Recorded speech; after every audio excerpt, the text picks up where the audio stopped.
तर मित्रांनो आज आलतो आम्ही इथं 20 नोटवरचा एलोरा केव्स बघायला आलो. गुड मॉर्निंग मित्रांनो, पुन्हा एकदा तुमचं स्वागत आहे आपल्या एक नवीन मिनी ब्लॉग मध्ये. मग काय तुम्ही लास्ट ब्लॉग मध्ये बघितला असाल आपण कृष्णेश्वरला आलतो. मग काय सकाळ सकाळ आलो इथं कृष्णेश्वरला दर्शन घ्यायला.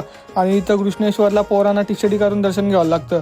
मग काय इथं फोन घेऊन नये, मग फोन लॉकरमध्ये ठेवला, दर्शन बिर्शन घेतला. नंतर मग तिकडची निघाला एक एलोरा केव्सला जावला.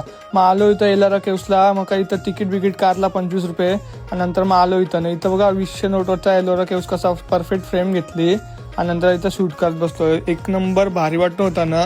एका दगडाशी सगळा कसा देऊल बनवलेला आहे ना, एक नंबर. मग काय इकडे अँगल मिगल केल्याने मस्त रील बिल शूट करत बसलो. एक नंबर भारी वाटत होता. नंतर मग इकडं साईडशी मी डोंगरावर चढलो आणि पूर्ण देवलाचा वरची व्ह्यू घेत होतो. तर कसला पूर्ण देऊल दिसत होता इथं बघा. नंतर मग काय तिकडची निघलो आम्ही भद्रा मारुतीच्या इथं. मग आलो इथं भद्रा मारुतीच्या देवलात. इथं अशी खासियत आहे की इथं मारुतीची मूर्ती अशी झोपून आहे. तर इथं बघा कसं दर्शन बिर्शन घेतला नंतर. आणि नंतर मग तिकडची निघाला एक शिर्डीला जावला. मग काय मला दिली पप्पानी गाडी चालवायला. आणि नंतर मग पोहोचलो आम्ही इथं शिर्डीला. मग शिर्डीला इथं रूम बिम घेतला. नंतर मग तयारी बियारी करून निघाला डायरेक्ट दर्शनाला जावलं.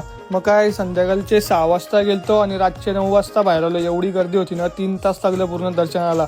मग काय नंतर मग आलो इथं बाहेर. तर मग फोटो बिटो काढलं साईबाबाच्या इथं नावाच्या इथं आणि मूर्तीचे इथं पण फोटो बिटो काढलं. आणि नंतर मग आलो इथं रूम मध्ये. आणि रूम मध्ये काय पप्पाचा बर्थडे होता. मग काय पिझ्झा विझ्झा मागवलेला. बरं जेवायला नको आज ना, केक पिक कापला आणि मस्त आम्ही सेलिब्रेशन केला. तर चला मित्रांनो, आता उद्याच्या ब्लॉग मध्ये भेटूया. Bye bye.